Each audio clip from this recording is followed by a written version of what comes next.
أعوذ بالله من الشيطان الرجيم. بسم الله الرحمن الرحيم. الحمد لله الذي أخرج عباده من ظلمات الكفر والشرك إلى نور الإيمان والتوحيد، والصلاة والسلام على من به الشفاعة العظمى وتخلص عن أهوال القيامة لمن آمن بالله ورسله أجمعين، وعلى آله الطاهرين وأصحابه نجوم الهدى. اللهم فقهنا في الدين وعلمنا التأويل. اللهم فقهنا في الدين وعلمنا التأويل. اللهم فقهنا في الدين وعلمنا التأويل. اللهم رب اشرح لي صدري ويسر لي أمري واحلل عقدة من لساني يفقه قولي. أما بعد، فقال الشيخ المؤلف رحمه الله تعالى ونفعنا بعلومه في الدارين آمين يا رب العالمين.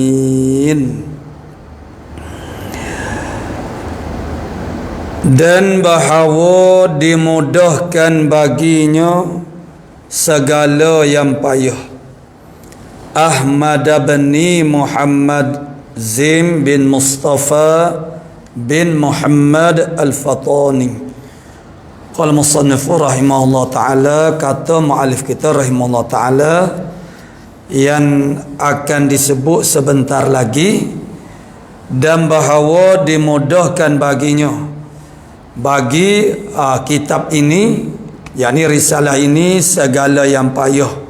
Itu doa kita sentiasa sebutkan dalam apa saja kerja buat kita. Kerana pastinya kita tidak akan mampu untuk berjaya sampai kepada maksud dengan sempurna, melainkan dengan kehendak dan juga izin Allah Subhanahu Wa Taala. Maka apa-apa pun perkara yang kita buat mestilah serta dengan pertolongan Allah Subhanahu Wa Taala. Dan itu insya-Allah yang kita akan sebutkan nanti di dalam menhuraikan makna Bismillahirrahmanirrahim. Jadi mudah-mudahan segala yang payah, ada tempat-tempat yang payah dia kitab ni. Kadang-kadang pelajar-pelajar, nisbah kepada pelajar-pelajar, dia sudah ada dah suatu beberapa kitab yang dianggap sukar ataupun payah. Misalnya di dalam kita kata dalam ilmu nahwu, dia ada kitab-kitab yang telah dilabelkan agak payah daripada kitab yang lain. Begitu juga dalam fiqh, ada orang panggil itu menjadi momok-momok setengah pelajar dan juga kadang-kadang guru menyebutkan begitu. Jadi walau macam mana pun, bagi kita yang beriman, kita jelas bagi orang beriman, seandainya kita bersama dengan Allah Ta'ala, Allah Ta'ala bersama dengan kita, maka tidak ada lagi yang sukar, yang payah. Karena bila Allah Ta'ala campur tangan, segala yang payah tu dia akan jadi mudah. Sebaliknya kalau kita bertindak sendirian, itu kalau payah-payahlah, itu berandalkan kepada kekuatan kita semata-mata. Itu jangan. Jangan kita berasa kita boleh istiqlal daripada Allah Subhanahu Wa Taala. Itu semangatnya. Semangatnya ialah kita kena sentiasa mendapat pertolongan Allah Taala. Apa saja aktiviti khair sudah tentu. Kalau aktiviti yang tidak baik, minta tolong dengan Allah Taala itu menjadi lebih, orang panggil, berdosa dan lebih jahat. Kita melakukan kejahatan, kemudian minta tolong dengan Allah Ta'ala pula. Itu adalah satu benda sangat tidak wajar, tidak patut. Apa saja aktiviti khair, kebaikan yang kita telah kenali dia sebagai suatu perkara yang baik, jangan kita tinggal Allah Subhanahu Wa Ta'ala. Walaupun benda tu nampak macam mudah, simple, makna bagi kita semesek je, bagi kita kacan saja. Tapi hakikat kesempurnaan itu ialah di sisi Allah Subhanahu Wa Ta'ala, sempurna zahir dan juga batin. Qala Ahmada itu kalau kita nak baca ikut baris lah. Jadi Ahmada tu baris bawah tapi baris atas. Dia panggil baris bawah sebab apa? Sebab dia mudhaf ilaih asalnya himpune hamba. Jadi Ahmada tu dia panggil badal kepada hamba. Jadi hamba tu kalau dalam bahasa Arab abdi, himpune jam'ul abdi. Jadi hak ni pun dia kena baca baris bawah, tapi Ahmadi tak ada. Dia panggil ismul ladzi yansarif. Dia orang panggil jar dia tu dengan fathah. Jadi baca Ahmada ibni sifat kepada ibni yang pertama tu dia jadi ibni tu dia jadi sifat. Kalau kita terjemah mengikut i'rabnya dia panggil yan anu, dia panggil Ahmad yan anu kepada Muhammad Zain yan anu. Sebab tu kita kena turut baris dia. Jadi Ahmada bening, Ahmada bening Ahmada ibni, kalau idafah ibni tu ni Ahmada ibni Ahmad yan anu bagi Muhammad Zain ibni Mustafa, kena baca ibni belakang, ibni Muhammad Al-Fatani. Tu kemah lah orang panggil tu orang Arab memanglah. Mu'alif kita ni kita katakan Al-Fatani, ulama daripada Fatani. Walau macam mana pun beliau adalah keturunan Rasulullah sallallahu alaihi wasallam. Dia ada silsilah dia, sanak dia menunjukkan bahasanya beliau juga adalah keturunan maknanya Rasulullah sallallahu alaihi wasallam. Itu tak ada pelik, tak pelik sekalipun, sama ada di Fatani ke, di Kelantan ke, di Indonesia ke, itu wujud ramai orang panggil daripada kalangan keturunan Rasulullah sallallahu alaihi wasallam. Kerana memang pun kedatangan Islam ini mana yang kuatnya ialah daripada ulama-ulama hadarul maut, daripada kalangan orang Arab sana sampai kepada sini. Dan sudah tentulah bila mereka berkahwin di sini dengan orang tempat beranak cucu pihak semuanya, akhirnya lahirlah maknanya keturunan daripada Rasulullah sallallahu alaihi wasallam. Dan kalau orang Arab, kita orang Melayu ni kita tidak begitu menjaga nasab. Kita ni setakat ayuh saja. Tu tahulah tu. Lepas pada tu ayuh kita tak boleh nak royak. Tu dia tu siapa dia. Itu ialah kerana kita tidak ada satu budaya menjaga nama. Maksudnya kita ni kalau bin setakat saja ayuh kita je. Jadi kalau orang Arab tu sendiri makna budaya dia, walaupun tidak ulama sekalipun, paling tidak dia kena sebut mana orang panggil. Kalau Imam Ghazali Muhammad bin Muhammad bin Muhammad, dia kena sebut ayah dia dan juga tok dia. Jadi tak tahu tok tu dia panggil aibun, satu keaiban. Tu. Jadi maknanya kalau sampai tahu kepada tok yang ketiga, mana tok yang kedua lah. Jadi maksudnya mana sana itu bukan sini dia sebut setakat ni, bukan setakat tu saja dia tahu, tapi untuk qadar orang panggil dia panggil kepada dia pengenalan ta'aruf dia kepada kita tentang diri dia yang mengarah kita ini setakat tu. Jadi nama dia Ahmad Syekh Ahmad Al-Fatani. Itulah Ahmad ibni Muhammad Zain ibni Mustafa ibni Muhammad Al-Fatani, seorang ulama besar daripada Jawi kita. Yang dia adalah orang yang pertama memasuki Jamiatul Azhar daripada Nusantara. Dia orang yang pertama. Dan beliau ini seorang hebat dalam bahasa. Kalau kita ketahuilah dia ada Fatwa Al-Fatani. Kita tu himpunan soal jawab, soal orang tanya dia sehingga kan ulama-ulama Kamboja itu menanyakan kepadanya tentang bagaimana terjemahan dengan bahasa Kambojanya dengan dihuraikan kepada beliau. pasal perkataan ini begini-begini maksudnya. Adakah itu sesuai dah untuk terjemahan kepada istilah-istilah dalam ilmu akidah tauhid ini? Jadi banyak fatwa-fatwa yang telah dikemukakan oleh beliau di dalam makna kitab itu. Jadi beliau juga adalah guru kepada orang panggil mana mereka ini semuanya adalah Syekhul Masyayikh. Syekhul Masyayikh makna guru kepada segala guru-guru. Maksudnya apabila kita bongkar tentang salsilah ilmu yang kita panggilkan sebagai sanad itu, jadi beliau adalah salah seorang daripada guru kepada Allah yarham Tok Kenali. Dan Tok Kenali itu kita kena cek lah, kena semok siapa dia ke pelajar-pelajarnya. Dan maknanya ilmu ini orang panggil sampai, dan di antara guru kepada Syekh Ahmad Al-Fatani ini ialah Syekh Ahmad Zaini bin Dahlan. Itu mufti Mekah suatu ketika dulu. Dan pondok-pondok ilmu pondok ni banyak sampai kepada Syekh Ahmad Zaini bin Dahlan ini. Dan termasuklah jalur Syekh Ahmad ini. Jalur Syekh Ahmad ini maksudnya kitab dia ni.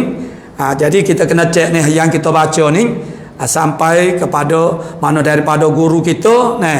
Kemudian guru kita tu mengambil daripada siapa dia. Seumpamanya sebab kita kita belajar pondok ni, kita tidak, sebenarnya kita ada sanad. Seperti pondok Pasir Tumbuh kita sampai 41 tabaqat. Mana-mana yang belajar dengan yang ilmunya sampai kepada Allah yarham Tuan Guru Haji Abdul Aziz dan Haji Mustafa, dan juga Tuan Guru Haji Hashim. Mereka ini bin Abu Bakar, Haji Hashim pun bin Abu Bakar, ipar kepada dua adik-beradik ini. Jadi ilmu mereka ini makna sanadnya sampai kepada Rasulullah sampai 41 tabaqat. Itu boleh pergi ke Pondok Pasir Tumbuh untuk cek dia punya sanad.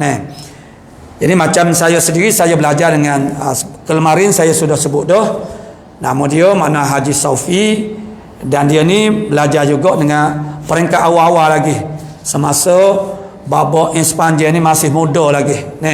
Makna hitam, rambut hitam, janggut hitam lagi. Beliau dah mulazamah dan juga belajar di Fatani. Cuma untuk nak sampai kepada Syekh Ahmad Fatani, kalau sampai kepada Tok Kenali, maka sampai kepada Syekh Ahmad Fatani. Tu maksudnya sanad kita sampai kepada muallif. Muallif itu mana tuai kita. Tuai kita yang mengarang kita ini, maka orang yang paling tahu murad kita ialah sahibul kita lah. Tuai kita sahibud dar adram bima fiha. Tuai rumah yang lebih mengetahui apa yang ada dalam rumah dia. Maka morak-morak yang paling sahih yang ada pada mu'alif ini dia akan jatuh kepada, dia panggil anak murid yang pertama, lapis murid yang pertama. Maka mereka kemudian maknanya daripada murid yang pertama, lapis kedua, sehinggalah sampai kepada sesungguhnya pada zaman kita sekarang. Jadi maknanya yang pertama untuk menjaga morak kita tu, kita penulisan kita dia ada kaedah dia. Ilmu juga untuk memahami ilmu dia ada kaedah dia ada kawaid dia. Kemudian muallif sendiri pula dia ada cara-cara dia tersendiri. Jadi kita kena faham uslub kita yang kita belajar. Kita juga kena faham orang panggil kawaid, orang panggil pembelajaran makna kawaid kepada ilmu itu sendiri. Fiqh dia ada kawaid dia, akidah tauhid dia ada kawaid tu, akidah tauhid. Dan tasawuf dia ada kaedah dia. Kaedah-kaedah ini diwujudkan untuk nak jaga supaya pemahaman terhadap teks-teks kita ini tidak dilakukan secara sembrono, mengikut selera masing-masing. Tak boleh. Kita tidak boleh memahami kita itu mengikut selera kita, tapi mengikut murak yang dikehendaki oleh tuan punya kitab. Macam mana? Iaitu sangatlah kawaid, orang panggil ilmu itu sendiri pada dasarnya kita kena tahu. Kemudian kaedah kita itu sendiri, itu kalau kita besar, kalau kita fiqh besar, dia ada muqaddimah kitab, dia ada muqaddimah ilmu, ada muqaddimah kitab. Muqaddimah ilmu untuk kita berkenalan, bertaaruf dengan ilmu. Muqaddimah kita nak bertaaruf dengan kitab itu. Jadi seumpama kita ni insya-Allah muallif kita dia akan sebut dah orang panggil maknanya dengan qadarnya, dengan nisbah kepada kita ini, sepatutnya bagaimana kita menghargai kita ini, dan orang panggil kita cara kita menghargai itu tak lain tak bukan ialah berusaha memahami dengan orang panggil kefahaman yang sahih. Kerana kita ini pernah mengikut guru yang saya belajar, kita ini pernah diharamkan di Kelantan, itulah di zaman Mufti Haji Wuk.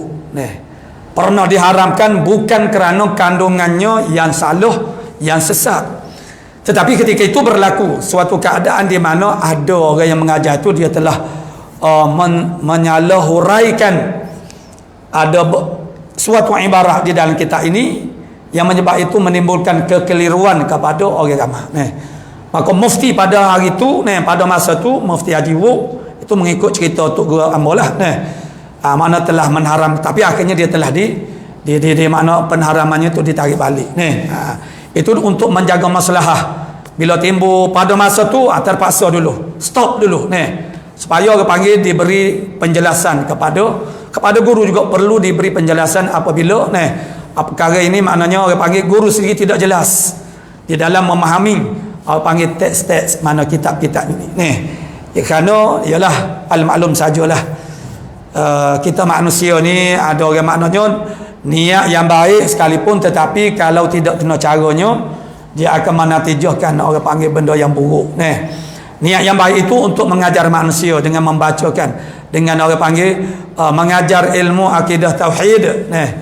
Tapi oleh kerana tidak orang panggil benar-benar memahami, kerana tidak belajar dengan sebenarnya, tapi rasa tanggungjawab dan rasa boleh, itu menyebabkan orang berani, walaupun mereka tidak ada suatu sandaran dari sudut orang panggil ilmu itu sendiri.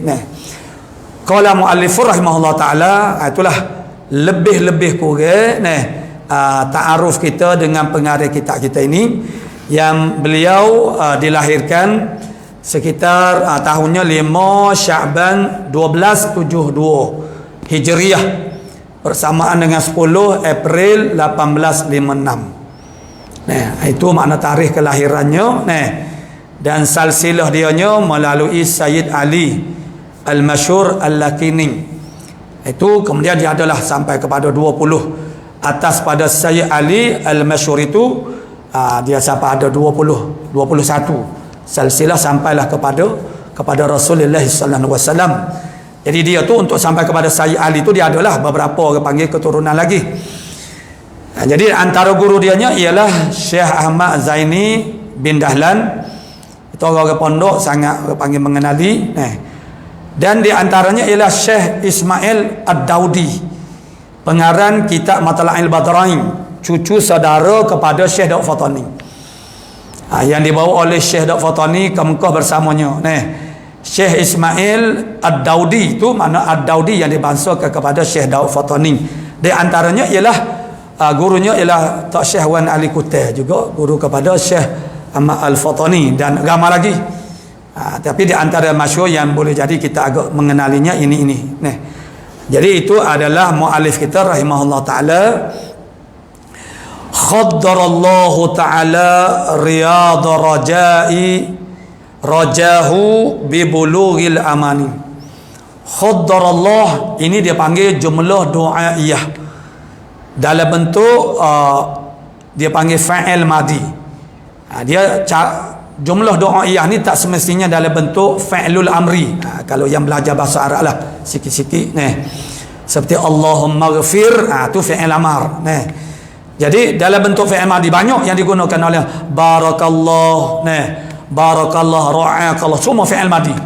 Mana mudah-mudahan Allah Ta'ala berkati ra'akallah, makna wasi'allah ulaka, mana mudah-mudahan Allah Ta'ala luaskan bagi kamu, syafakallah, syafa tu makna mudah-mudahan Allah Ta'ala sembuhkan akan kamu. Samalah juga di sini khaddarallahu ta'ala riyadha rajahu, mudah-mudahan Allah Ta'ala menghijaukan, Allah Ta'ala menghijaukan riyadha mana taman-taman, rajahu harapnya muallif kita rahimahullah ta'ala. Mudah-mudahan Allah Ta'ala menghijaukan, maksudnya menyuburkan taman-taman haraknya muallif. Apa ni? Ini dia panggil, orang panggil tasbih. Ini maknanya mentasbih ke muallif kita rahimahullah taala, mentasbihkan rajahu, harapnya kepada Allah taala itu seperti dengan kebun-kebun ataupun taman-taman. Pada orang panggil wajah syabahnya ialah tempat ambil. Persamaan titik persamaannya ialah tempat ambil. Kebun-kebun ialah tempat ambil buah-buah yang diinginkan.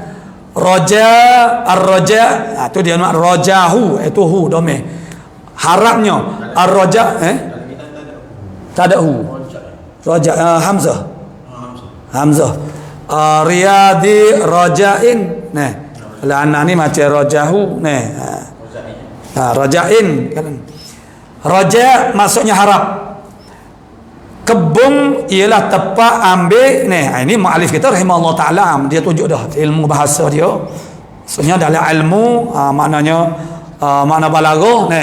Itulah dengan dia panggil, ni dipanggil idafah. Idafah musyabbah bih kepada musyabbah yang sudah dikenali sebagai idafah lujainil ma', perak air, yakni air yang diserupakan dengan perak dari sudut kejernihannya.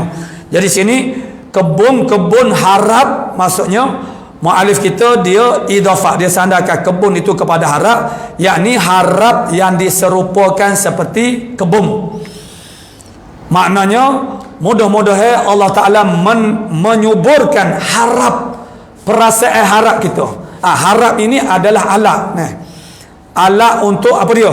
Untuk kita mengambil pertolongan Allah Subhanahu Wa Ta'ala. Jadi muallif kita dia tasbih menyerupakan, maknanya mana harap itu seperti kebun. Maka dikatakan kebun-kebun harap. Kebun harap itu maksudnya harap yang disepertikan, diserupakan dengan kebun. Lautan api sama, lautan api, lautan manusia seolah laut mana ramah banyak. Jadi mana harap yang diserupakan dengan kebun, pada titik persamaannya ialah kebun tempat mengambil buah-buah yang diingin, harap tempat mengambil al-aunu minallah, pertolongan daripada Allah Ta'ala. Sifat harap kita itulah. Jadi kalau kita tidak harap, itu Allah Ta'ala tidak terima doa kita. Min lahin, daripada orang yang lalai. Maksudnya dia tu tidak mengharap apa yang diminta. Bila kita berdoa, kita minta kepada Allah Ta'ala, kena ada harap. Roh kepada doa ialah harap.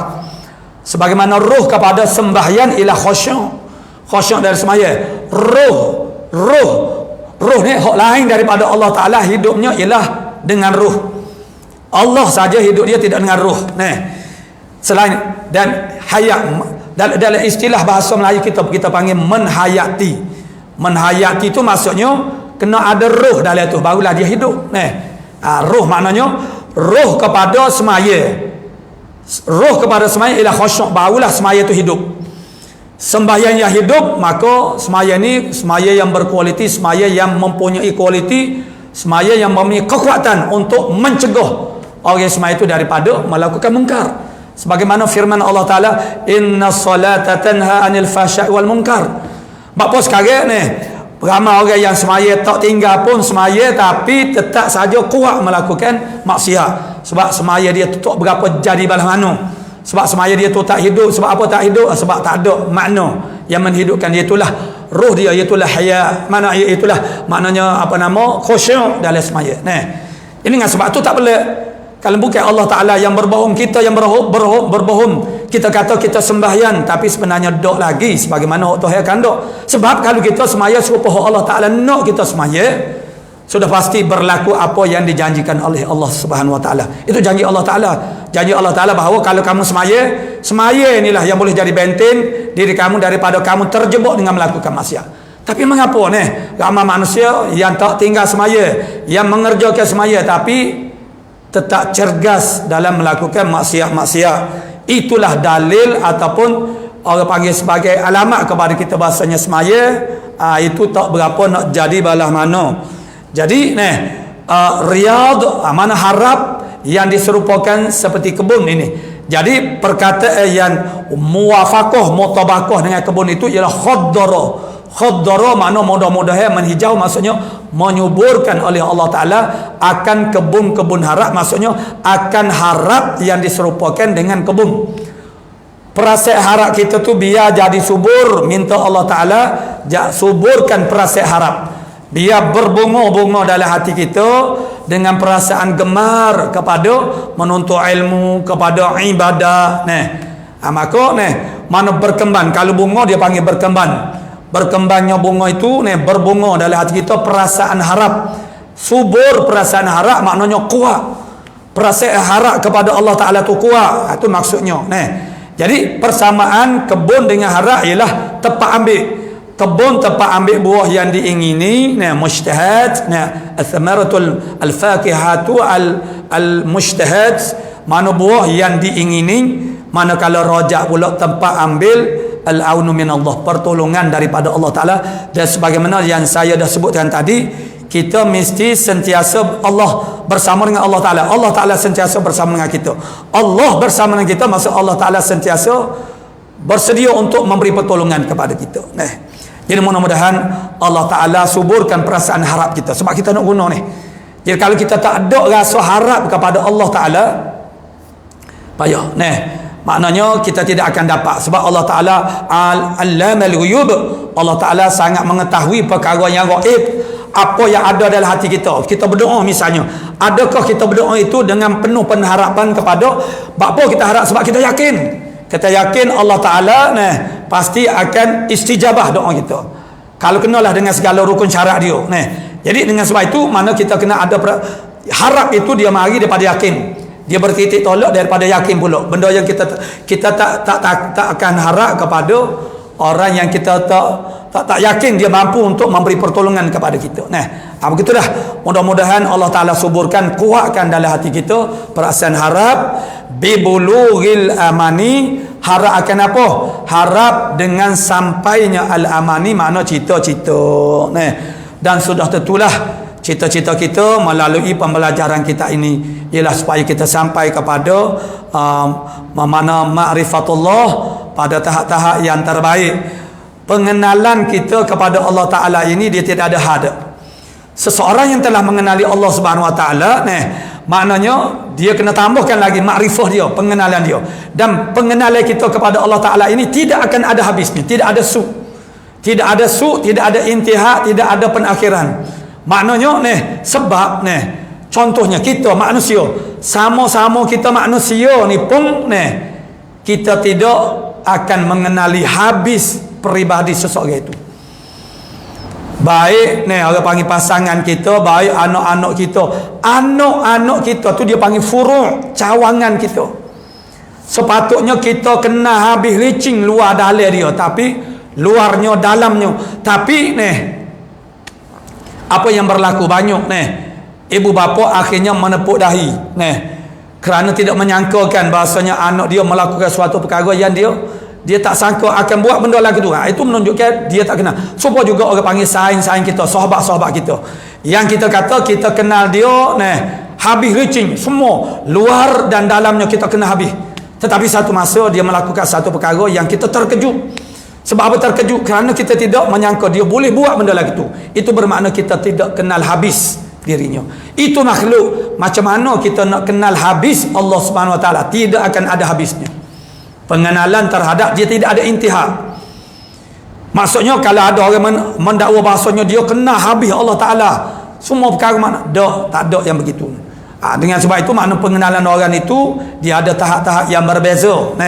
Jadi maknanya belajar ilmu akidah tauhid ini maksudnya ialah kita belajar cara untuk mengenali Allah Subhanahu Wa Ta'ala. Cara mengenali Allah Ta'alanya ialah an-nazar. An-nazar itu untuk sampai kepada ilmu yakin. Ini yang kita belajar ilmu akidah tauhid melalui kitab ini ataupun kitab-kitab lain, ialah untuk kita sampai kepada maksud dianya ialah al-ilmu yakin, ilmu yakin.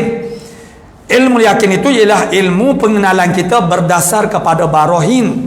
Barahin maksudnya burhan-burhan, dalil-dalil dalam ilmu akidah tauhid dia panggil burhan. Kita kenal Allah Ta'ala itu berdasarkan kepada burhan, mana dalil-dalil. Di sana mereka yang mengenali Allah Ta'ala bukan lagi bersandar kepada dalil, tetapi dengan suatu hal yang lain, itu suatu makom yang makrifah yang lebih tinggi. Tapi buat kita sekarang para mubtadi'in, kita orang-orang yang baru ini, kita orang awam kebanyakan, nomor satu sekali kita kena hasilkan dulu al-ilmul yakin dulu. Bila kita sudah sampai kepada tahap al-ilmul yakin yang memberi kesimpulan dengan ungkapan amantu billah wa ma qala Allah wa amantu bir rasul wa ma qala rasul, itu dia panggil ilmul yakin. Aku beriman kepada Allah Ta'ala dan apa sahaja yang difirmankan olehnya, dan aku beriman kepada Rasulullah dan apa sahaja yang disabdakan olehnya. Maksudnya kita yakin, kita kenal Allah Ta'ala, Tuhan yang bersifat dengan wujud, bersifat dengan segala sifat-sifat kamalat, sifat-sifat kesempurnaan. Maknanya kita tak tukar ada Tuhan yang sebenar dengan Tuhan yang palsu.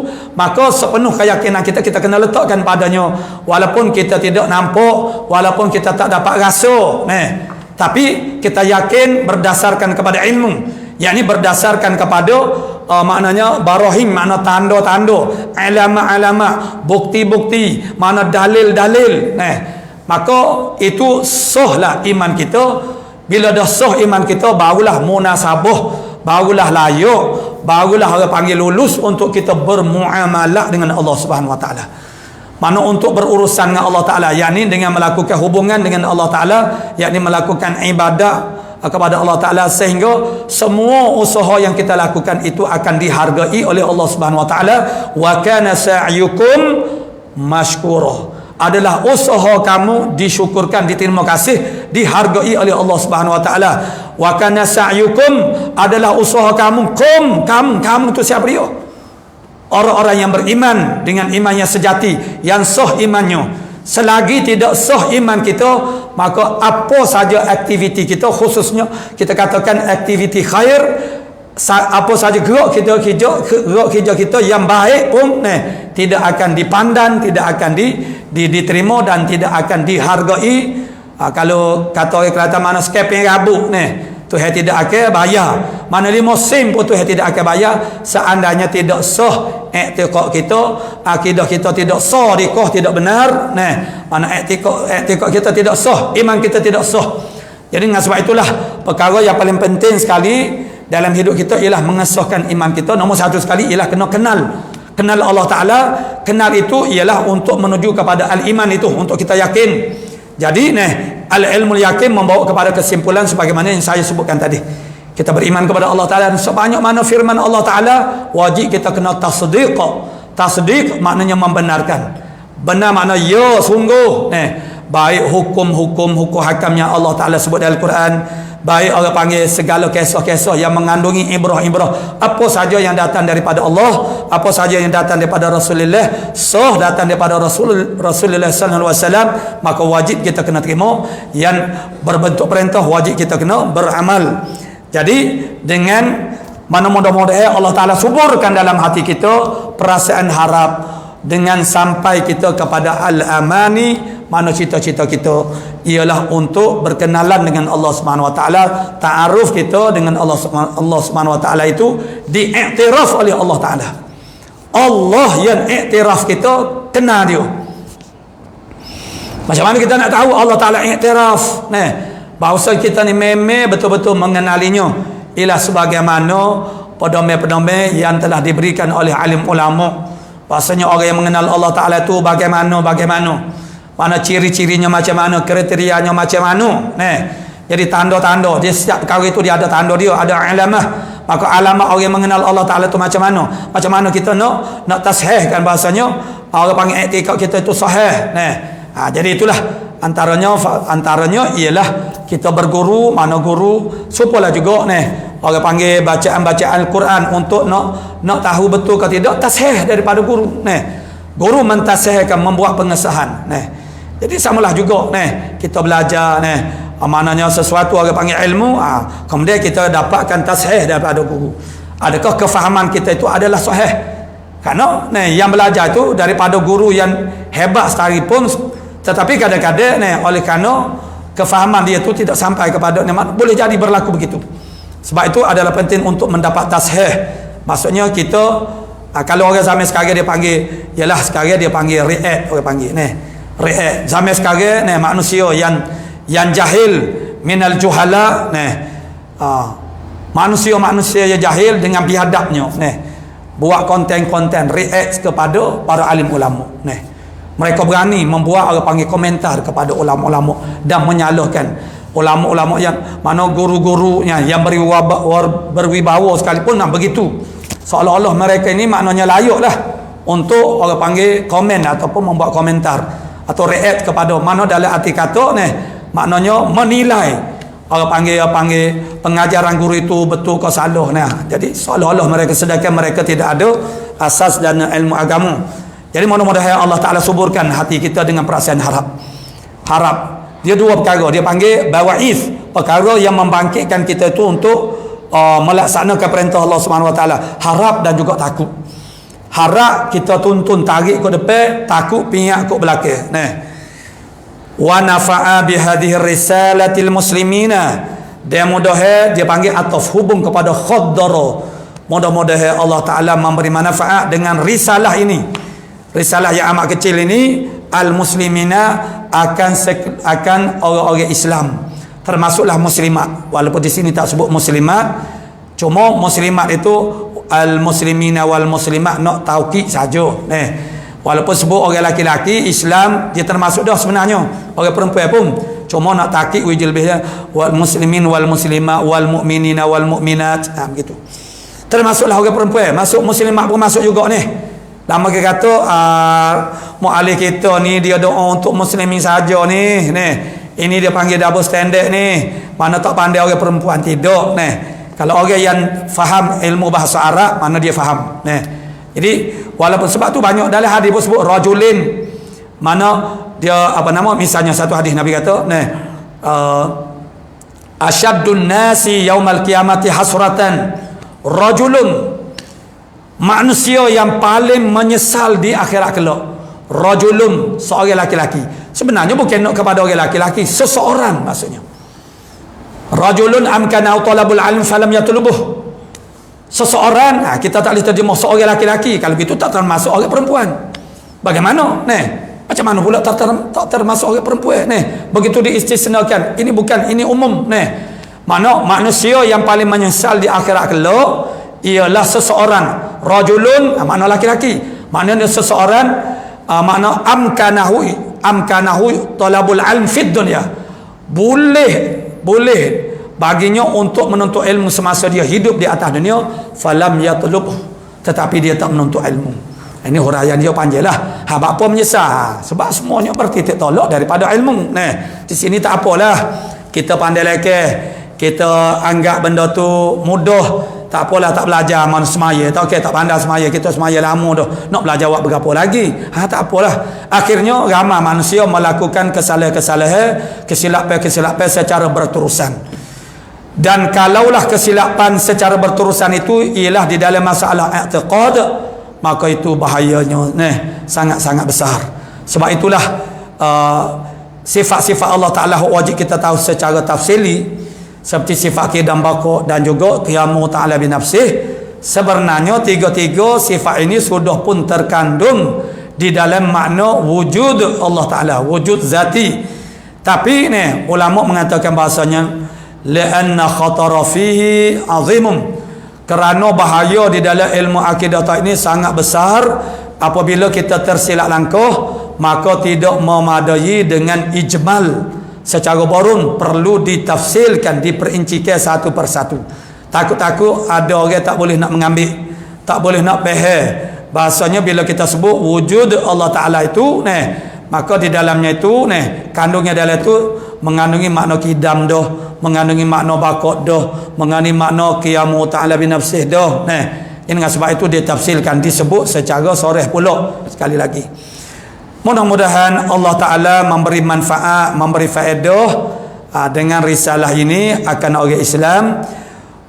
Ilmu maksudnya menjadikan ini adalah ilmu yang memberi manfaat. Dan ciri yang pertama ilmu yang memberi manfaat ialah takwa Allah. Semakin bertakwa kepada Allah Ta'ala, semakin takut kepada Allah Subhanahu Wa Ta'ala. Amin. Amin ismu fi'lil amri, isim fi'il amar, dengan mana istajib du'ana, mana perkenankanlah ya Allah akan doa kami. Perkataan amin itu boleh juga dengan qasar amin, ada boleh. Dan dengan amin makna dia ialah istajib du'ana, perkenankanlah ya Allah akan doa kami. Qala muallifu rahimahullah taala, bismillahirrahmanirrahim, dengan nama Allah yang maha pemurah lagi maha mengasihani. Maka kalimah bismillahirrahmanirrahim ini kalau kita nak hurai 3 hari 3 malam pun tidak akan habisnya ilmu tentang bismillahirrahmanirrahim ini, mengikut beda-beda ilmu yang pelbagai. Nak hurai bismillah dengan ilmu nahwu, ada huraian dia, syarah dia dengan ilmu nahwu. Ilmu sorah lain pula, ilmu kalimah nahwu ilmu lain. Maksudnya wajah, orang panggil i'rab dia tu, dia boleh baca. Dia kalau kita mukhtasar pun ada 9 wajah kita boleh baca. Bismillahirrahmanirrahim tu boleh baca. Tetapi yang kita boleh baca kerana dia adalah satu ayat yang disepakati, satu ayat daripada ayat-ayat Al-Quran, walaupun tidak disepakati sebagai salah satu daripada ayat-ayat daripada surah Al-Fatihah, tetapi secara ijmalnya maknanya sepakat ijma' bahasa bismillahirrahmanirrahim adalah sebahagian daripada Quran itu, sama ada dia diturunkan secara khusus sebagai fasal di antara surah dengan surah ataupun dengan makna-makna yang lain. Jadi kita boleh baca bismillahirrahmanirrahim ini ialah yang ada mana-mana daripada qiraat yang 7 sahaja. Dia kerana qiraat yang 7 makna hak lain daripada 7 tu ada 3 lagi cukup 10, ada 4 lagi jadi 14 qiraat. Itu yang syaz. 3 lagi cukup 10 tu dia panggil hadis ahad. Kemudian maknanya 4 lagi cukup 14 itu gharib, maka tak boleh. Dia nak kita baca ni qiraat yang mutaba'ah, yang diikuti itu ialah qiraat yang mutawatirah. Mutawatirah ni perwayatannya setiap tabaqah itu ramai jumlah perawi-perawinya. Itu ada 7 qiraat sahaja. Pas kita ni duk guna qiraat pun cukup dah. Jadi kalau ada mana-mana wajah daripada 7 qiraat itu boleh kita baca. Selain daripada itu, walaupun sah dari sudut ilmu nahwu, tak boleh kita nak baca. Dia dua orang panggil bacaan yang gede, orang panggil, orang Kelantan panggil gedebe. Gedebe ni dia tak ikut. Yang pertama ialah orang panggil naskah Mushafil Utsmani, satu. Yang keduanya ialah nazam syair. Dua ni kalau orang panggil nahwu kata kalau tidak ada qiraat daripada 7 tak boleh baca. Syair dia buat cara dia. Dia ada benda yang dia nak ra'i, nak mura'ah. Seperti orang panggil rawi mana hujun perkataan yang terakhir daripada separuh B dan akhir B, dia nak jaga tu misalnya dan malah jadi kecok nazam. Maka kalaupun kita kata nahwu kata lagu ni dan dia bercanggah dengan nahwu terpaksa ditepikan kerana dia orang kedebe, orang panggil orang lesin besar. Baiklah, kembali kepada bismillahirrahmanirrahim. Kita nak ambil tabarruk. Walaupun kita dah belajar acak-acak kali, kita dah belajar di pondok pun malah itulah. Maksudnya bersaling kita sejak kali sampai bismillah itu Tok Guru akan sebutlah sikit sebanyak. Ilmu orang panggil tentang bismillahirrahmanirrahim tidak akan habis. Al-Imam Ghazali Hujjatul Islam, Al-Imam Ghazali menyebut bahawasanya seluruh ilmu-ilmu yang ada di atas muka bumi ini semuanya terkandung di dalam Al-Quran. Sebab Allah Ta'ala sebut wala ratba wala yabisa illa fi kitabim mubin. Tidak ada yang basah, tidak ada yang kering, malaikat disebut akan dia di dalam kitab mubin, maksud yang menyatakan. Jadi dia dua je benda ni wujud atas dunia. Basah, kalau tak basah kering. Dia tengah-tengah dia tu dia lebih dekat kepada basah, lebih dekat kepada kering. Jadi tidak ada yang basah dan yang kering melainkan Allah Ta'ala sebut di dalam Al-Quran. Kemudian ilmu yang di dalam Al-Fatihah ada dalam sebuti Al-Quran itu. Sebuah Al-Quran itu dia ada dalam surah Al-Fatihah. Kemudian kandungan dan ilmu dalam Al-Fatihah itu dia ada dalam lafaz bismillahirrahmanirrahim. Dan lafaz bismillahirrahmanirrahim itu dia ada pada huruf ba sebutir. Dan ada kata setengahnya pula ialah huruf ba tu pula ada pada titik noktah. Titik tu bukan titik di bawah ba tu. Huruf Arab dia tak ada titik. Maksud titik tu ialah mula-mula kita letak kolam tu dia titik dululah. Kita tulis ke? Kita nak tulis satu-satu kalimah satu huruf, kita letak kolam kita tu, itu titik tu. Pada barulah kita buat haikal itu ashkal bagi huruf itu, rupa huruf. Bukan titik ba di bawah tu dak. Dia huruf bahasa Arab dia tidak ada titik. Titik tu dia panggil ajam. Yang lain daripada untuk maslahah ummah apabila Islam itu berkembang ke pelosok dunia, maka bagaimana nak membaca Quran kalau tidak ada titik? Kita kalau tak ada baris pun makna tak boleh baca dah. Ni tak ada titik ni. Jadi hak titik ini dia kena hak kita nahu dia setakat baris je. Dia tak cara kepada titik ni. Titik tu mana orang Arab yang asal. Orang Arab moden ni pun dia tak tahu ni kalau tak buat titik ni. Asalnya tulisan Arab tu dia tak ada titik. Lalu bagaimana mengenali membezakan antara ba dengan nun, mana ta dengan ya ketika dia tu bersambung itu dia adalah kaedah-kaedah ataupun qarinah-qarinah dia. Jadi kita ambil lah maknanya pada makna bismillah itu dia ada pada huruf ba. Dan ba itu huruf ba kalau orang mengaji nahwu dia panggil ba harful jar al asli.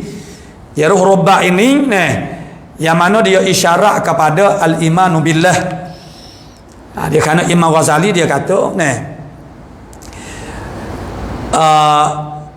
unzur billahi wa fillahi walillahi. Itu isyarat kepada agama Islam. Maknanya seluruhnya berfikir oleh kamu. Imam Ghazali dia sebut berfikir itu kerana segala tindakan yang benar yang betul itu dia datang daripada berfikir dahulu. Maka maksudnya berbuatlah sesuatu itu dengan billahi wa fillahi walillahi. Billah huruf ba, billahi dengan Allah tu itu merujuk kepada iman, yakni bi iradatillah, bi idznillah, bi qudratillah, dengan izin Allah, dengan iradat kehendak Allah, dengan orang panggil kudrat Allah Taala. Itu billah. Setiap masa untuk menjadikan suatu amal itu termasuk dalam amal yang soleh, maka mestilah kita tu melakukannya dengan billah, dengan keyakinan yang benar terhadap ketuhanan Allah Subhanahu Wa Taala. Bahasanya letak mula semua pekerjaan itu ialah bermula dengan izin Allah Taala, kehendak Allah Taala. Tidak akan berlaku apapun kalau Allah Taala tidak menghendaki benda itu berlaku. Jadi billahi wa fillah wa fillahi wa fi syariatillah. Fi dia panggil pasangan dia ialah maknanya orang panggil syariat, mana fi sabilillah, pada jalan Allah Taala. Fi fillah maknanya fi syariatillah. Apapun yang kita buat mestilah pada syariat Allah Taala, yakni mutabaqah, selaras dengan syariat Allah Subhanahu Wa Taala. Betul dengan law, dengan aturan, dengan undang-undang, dengan peraturan, dengan peraturan syariat Islam, peraturan yang Allah Taala telah buat Kemudian walillah, kerana Allah Taala, untuk Allah Taala. Apapun yang kita buat itu untuk Allah, diperuntukkan untuk Allah Taala, kerana Allah Taala semata-mata. Maka billah ini dibicara dalam ilmu aqidatut tauhid. Fillah dibicara dalam ilmu fiqh. Lillah dibicarakan dalam ilmu tasawuf. Apabila ada tiga serangkai ini, barulah sah kita katakan sesuatu amal itu adalah min amali solihat. Kalau tidak amal kita bukan amal soleh, makna mardud, direject, ditolak oleh Allah Subhanahu Wa Taala. Apa saja yang kita buat mesti ada tiga perkara ni. Billah wa fillah walillah. Dan sebagaimana sekarang ni kita mengkhususkan dengan billah. Yang kita nak belajar sekarang ni ialah tentang billah. Maka begitulah juga makna bismillahirrahmanirrahim. Kita ambil ringkas kerana sebagaimana yang saya sebut, kalau kita nak hurai semuanya ilmu itu mengikut ilmu yang kita ada. Ilmu yang kita ada itu bukan semuanya tetapi kalau kita nak hurai ilmu kita ada ni pun jadi akan mengambil masa yang banyak ataupun panjang. Jadi kita ambillah makna al-ba itu sebutin bismillahirrahmanirrahim dengan makna bi itu ejaan dia ba ya. Bi maksudnya denganku. Bi denganku. Kana makana dengan aku telah berlaku barang yang telah berlaku, telah ada barang yang telah ada. Sebanyak mana barang yang telah berlaku, perkara-perkara yang telah berlaku, sebanyak mana perkara yang sudah ada dah, yang telah ada sebelum daripada ni, semua tu adalah bi. Bi itu isyarat kepada apa? Denganku. Denganku untuk maksudnya bi iradati, dengan kehendak aku. Apa sahaja, sebanyak mana perkara-perkara yang telah berlaku, sebanyak mana perkara-perkara yang telah ada dah sebelum daripada ni, semuanya itu adalah dengan iradah Allah Subhanahu Wa Taala. Tidak akan berlaku ni perkara-perkara yang telah berlaku malaikat Allah Taala kehendak. Bi iradati, bi idni, dengan izin aku. Kalau aku tak izin, tidak akan berlaku. Dan bi qudrati, dengan kudrah aku. Jadi bi itu iman. Bismillah, dengan nama Allah, yakni dengan Allah hakikatnya. Maknanya keyakinan kita, apapun saja yang berlaku, yang telah berlaku itu ialah dengan keizinan daripada Allah, dengan iradah Allah Subhanahu Wa Taala. Wa bi yakunu ma yakunu, dan bi dengan aku yakunu akan berlaku, ma yakunu benda-benda, barang-barang yang akan berlaku. Yakunu akan ada, dia dua, satunya berlaku, satu lagi ada. Ini di dalam ilmu akidah tauhid ini begitu dia mendetailkan, menspesifikkan makna perkara ni kepada makna yang paling orang panggil yang sehingga tepatnya. Kita bercakap biasa-biasa ni kita tak ambil cara lah mana. Dia ada beza benda yang wujud dengan benda yang berlaku. Itu yang akhirnya kita akan sebut sebagai benda hok pesen sungguh, yang kita katakan ya ataupun tidak. Hok ada ni yang kita katakan ada ataupun tiada. Perlu dibezakan sebab sifat-sifat Allah Ta'ala itu dia terbina di atas ini juga. Jadi kita memahami ini untuk kita memahami bapa ulama usuluddin ini mengkategorikan sifat 20 ini kepada nafsiyah, mana salbiyah, ma'ani, maknanya ma'nawiyah, pada semua tu sifat Allah Ta'ala. Kenapa mustahak? Apakah masalah mengasing-asingkan? Ada yang dinamakan nafsiyah, salbiyah, ma'ani. Sebab setiap daripada sifat Allah Ta'ala itu dia tak sama cara dia. Jadi itulah yang kita katakan ma yakunu, mana yang akan ada. Setiap perkara yang akan ada akan berlaku, perkara yang akan berlaku bi denganku. Lengkap masa yang sudah berlaku, benda yang sudah berlaku, perkara yang sudah ada, benda yang akan berlaku, benda yang akan ada, semuanya tidak akan terlepas daripada aku, bi, dengan kudrah aku, dengan iradah aku, dengan ilmu aku, dengan izin aku. Kalau tidak, benda itu tidak akan berlaku. Itu asas kepada keyakinan kita dan iman kita. Dan dia punya takdirnya daripada ada pelbagai takdir dia, daripada sudut-sudut yang berbeza. Setengah daripada takdirnya ialah lafaz bismillah ini falsafahnya apa dia? Falsafahnya ialah kita minta tolong dengan Allah Ta'ala. Sebab itulah takdirnya asta'inu, aku minta tolong bismillah dengan nama Allah, yakni dengan Allah. Bila kita baca bismillah bermakna kita minta tolong dengan Allah Subhanahu Wa Ta'ala. Sebab itulah makna kita dianjurkan membaca bismillah sebelum melakukan apa-apa. Yang pertamanya bapa kita kena mulakan setiap perkara, ucapan kita, tulisan kita dan lain-lain pekerjaan kita, aktiviti kita dengan lafaz bismillahirrahmanirrahim. Yang pertama kerana ittiba'u kitabil aziz, kerana mengikut kitab al-aziz, yakni Al-Quran. Kerana Al-Quran dimulakan dengan bismillahirrahmanirrahim. Surah yang pertama mengikut tartib susunannya, bukan tartib turun ayat. Bukan tertib turun ayat dah, tertib susunan yang Jibril mari ajar kepada Nabi pada bulan Ramadan, mana tadarus, mana derah panggil dengan Nabi. Maknanya disusunkan surah yang pertama Al-Fatihah, dan yang kedua Al-Baqarah, dan Al-Fatihah itu bismillahirrahmanirrahim itu adalah salah satu daripada ayat daripada surah Al-Fatihah. Begitu juga maknanya mazhab yang lain yang tidak mengatakan itu sebagai ayat daripada Fatihah, tetapi nak memulakan membaca permulaan surah itu sunat baca bismillahirrahmanirrahim.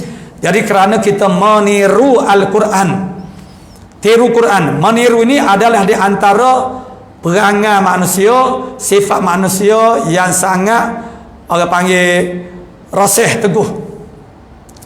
Manusia ni dia tak boleh nak mengelak daripada meniru, dia kena meniru perangai dia. Jadi soalnya meniru ni dia tidak salah. Yang nak jadi salah kalau tak salah ialah meniru apa dan meniru siapa dia. Jadi kalau kita kata pemuda-pemudi sekarang dan juga jamiah-jamiah dulu samalah zaman saya sendiri pun pemuda-pemuda dia minat artis-artis, jadi dia tiru artis. Kalau zaman Michael Jackson dulu kita masih ingat lagi suasananya macam mana, sekitar tahun awal tahun 80-an dan awal sampai kepada awal 90-an ketika kita bersekolah, masih lagi bersekolah, begitu Michael Jacksonnya macam mana. Zaman itu kita buat padi dah mula ada dah masih lagi dalam bentuk tradisional, makna dia panggil moko padi jadi moko padi ni biasanya pakai sarung tangan. Jadi ni budak-budak dia nak tiru Michael Jackson dia pakai sarung tangan. Jadi dia ambil sarung tangan ayah awak moko nana, ayah dia cari sarung tangan dia gimana. Sebab zaman dulu tak ada payah, kita budak-budak ni tak tahu nak cari barang, tidak supaya sekarang ni barang-barang tu berjeluak, mana melimpah ruah. Masuk ada Mr. DIY, mana ada Eko, semua tu mudah, semua benda ada berlaku. Zaman dulu payah Jadi budak-budak dia tiru Michael Jackson dengan lagak rambut, dengan lagak pergerakan tubuh badannya, dengan lagak orang panggil maknanya pakaiannya. Jadi meniru tidak salah, tetapi meniru siapa dia, meniru apa dia. Jadi kita diminta supaya meniru Quran, memahami uslub Quran. Antaranya meniru itu maksudnya yang pertama kita beramal dengan Quran. Itu juga maksudnya meniru, tiru cara-cara Quran. Bagaimana cara Quran? Dia memulakan dengan bismillahirrahmanirrahim. Begitu kita pun memula kerana nak tiru Quran. Yang keduanya ialah ini hadis yang sangat-sangat masyhur. Itulah hadis kullu amrin dhibalin la yubda'u fi bismillahirrahmanirrahim fahuwa abtar, wa fi riwayatin fahuwa ajzam, wa fi riwayatin fahuwa aqta'. Mana-mana pekerjaan, mana-mana urusan dhibalin ni, dhibalin maksudnya yang mempunyai cita-cita. Dia payah juga kita nak terjemah kepada bahasa yang sesuai dengan bahasa sekarang. Seperti qurratu ain. Begitu kita baca dari kitab-kitab Jawi, dia terjemah tetap mata hati, sejuk mata hati. Tapi bila kita ada ke satu perkataan yang sangat mudah yang digunakan oleh orang zaman moden sekarang, yang mana bila kita sebut perkataan itu tak payah hurai dah, ada. Tetapi oleh kerana kita ni kita belajar dengan guru dan disebut tetap mata hati. Tetap mata hati itu apa? Kinayah daripada apa? Samalah juga ini. Mana dhibalin, sekian lama kita belajar dan hadis ini dhibalin begitu diterjemahkan, yang dhibalin tu maknanya hati, makna dan cita-cita, yang ada cita-cita. Mana-mana urusan, mana-mana pekerjaan yang ada cita-cita. Apa maksud dia yang ada cita-cita? Kalau ada kebaikan atau manfaat. Boleh juga. Tapi anak-anak sebut sininya ialah satu ketika bila kita dengar seorang Syekhul Azim, Tok Guru besar kita, itulah Babak yang sepanjang, dia terjemahkan dhibalin ini, barulah kita tu dapat betul makna itu, ngam-ngam betul dengan disebut kepada kita. Dan dia jamik, makna tu dia ada tak jamik, kadang-kadang jamik ni makna syamil, makna merangkumi apa yang diterjemah oleh Babak yang sepanjang. Dia terjemah di mana, mana-mana urusan yang ada harga pada syarak. Jadi semenjak daripada itu saya sendiri pun menggunakan terjemah ni, yang ada harga pada syarak. Pekerjaan yang ada harga pada syarak tu macam mana? Yang dihargai oleh agama, dihargai oleh Allah Subhanahu Wa Taala. Maksudnya kepada dia, tolak yang haram dan yang makruh. Gitu. Tolak yang haram dan juga yang makruh. Itu yang ada harga pada syarak. Jadi terjemah lain mana yang ada manfaat, yang ada kebaikan itu boleh juga tetapi boleh jadi terjemah itu tidak jamik dia panggil. Kita nak cari hok jamik yang menghimpunkan makna. yang ada harga pada syarung. Bila ada pada syarung, termasuklah yang memberi manfaat, yang memberi faedah, memberi kebaikan. Ada harga pada syarung. Jadi mudah-mudah dobit dia. Dia panggil dobit. Dobit dia yang ada harga pada syarung, apa dia? Tolak haram dengan makruh. Hak haram tak ada harga sekeping rabuk pada syarung pada Allah Ta'ala. Makruh tak ada harga juga. Walaupun tak berdosa, dia tak ada harga. Tidak ada harga. Pihak tak ada harga ni maknanya nilaian di sisi Allah Ta'ala tidak ada. Walaupun dia mahal kepada kita.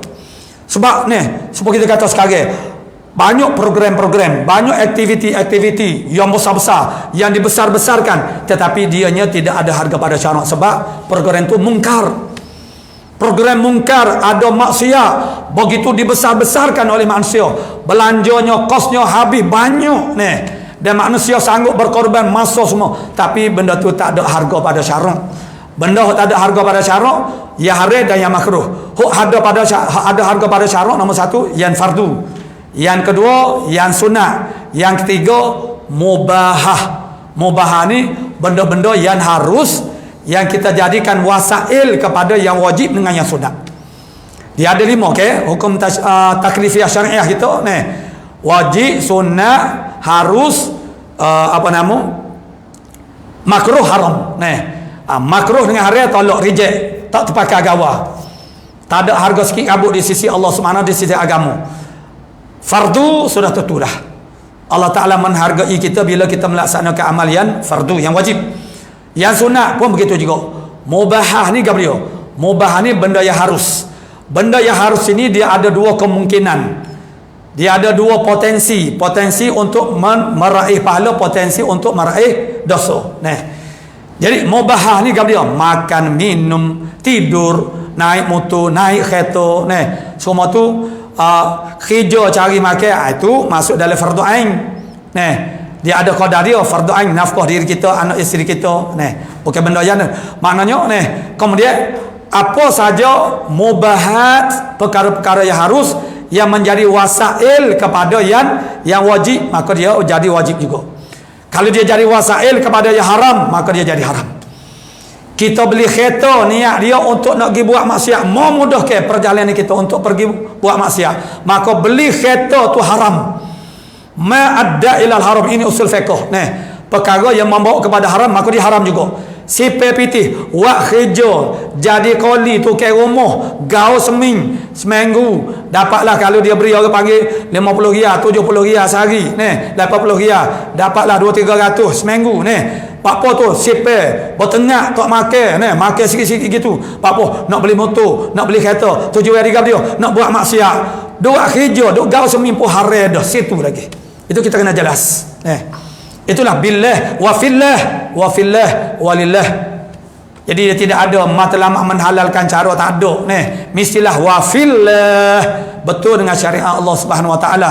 Jadi naik motor, naik bawa kereta, benda tu sama ada kita dapat pahala wajib atau pahala sunat. Untuk mengerjakan yang sunat, maka dia dapat pahala sunat. Wasail kepada yang wajib, wasail ni jalan, penyampai, perantaraan, wasail, wasilah.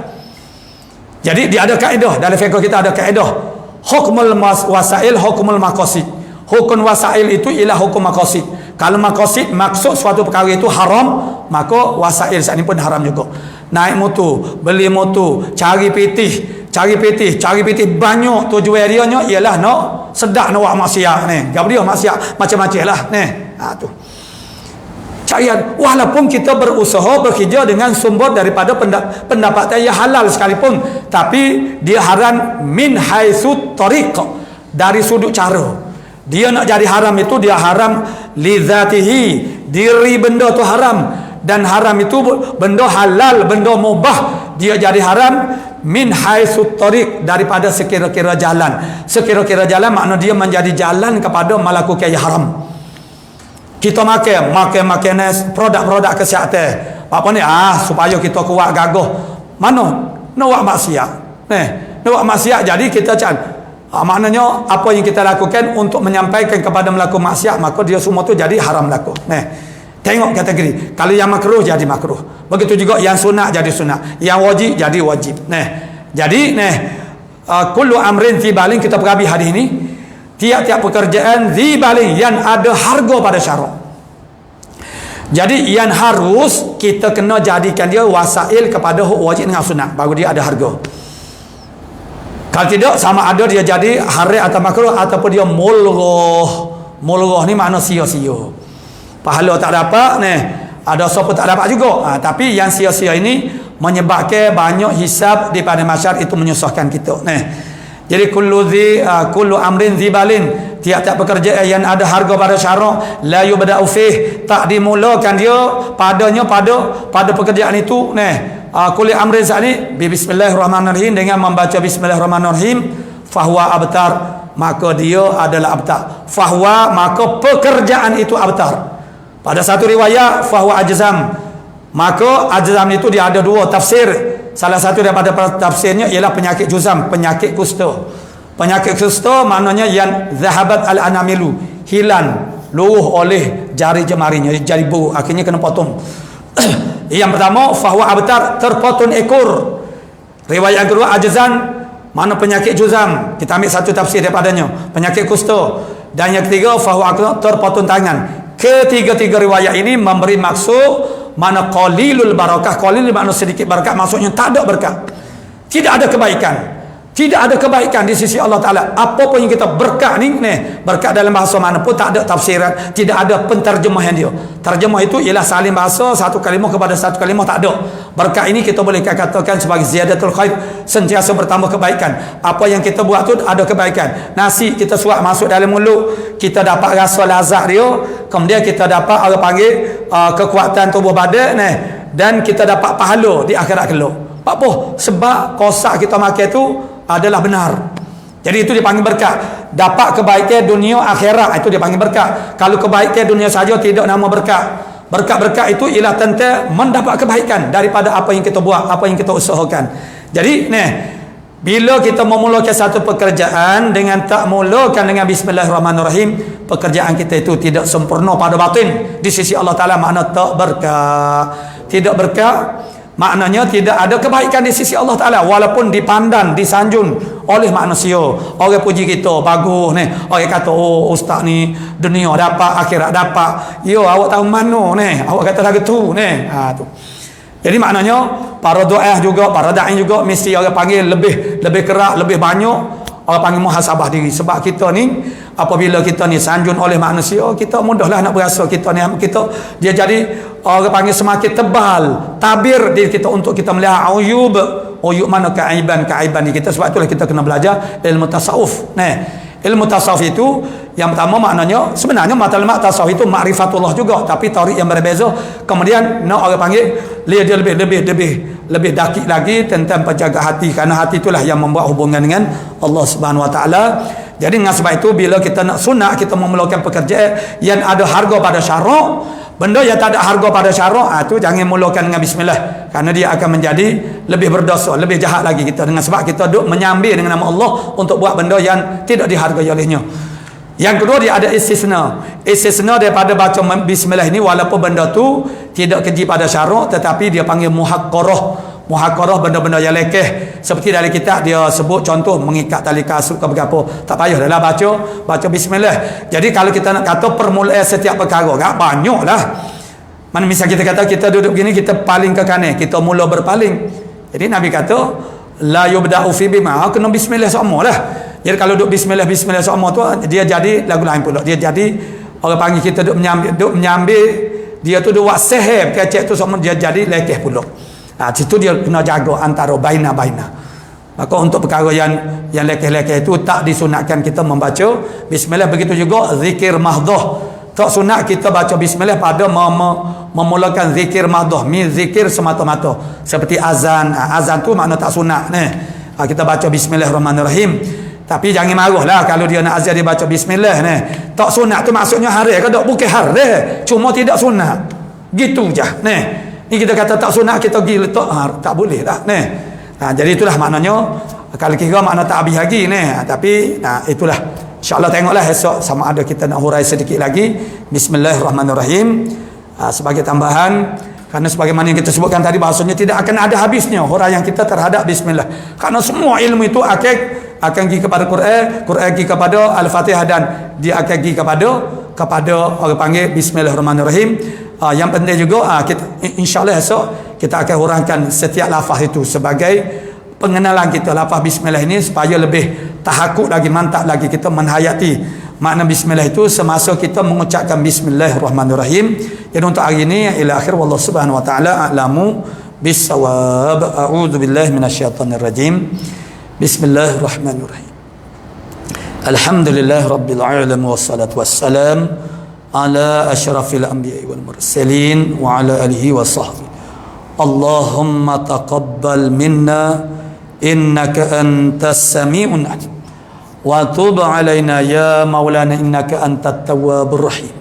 Allahumma inna nas'aluka al-ilma khaifin wa inabatal mukhbitin wa syukra sabirin wa taubatas siddiqin wa sallallahu ala sayyidina Muhammadin wa ala alihi wa sahbihi walhamdulillah rabbil alamin. Kalau qalil barakah itu pun tidak kita guna nakithul barakah. Nakik lawa kepada barakah.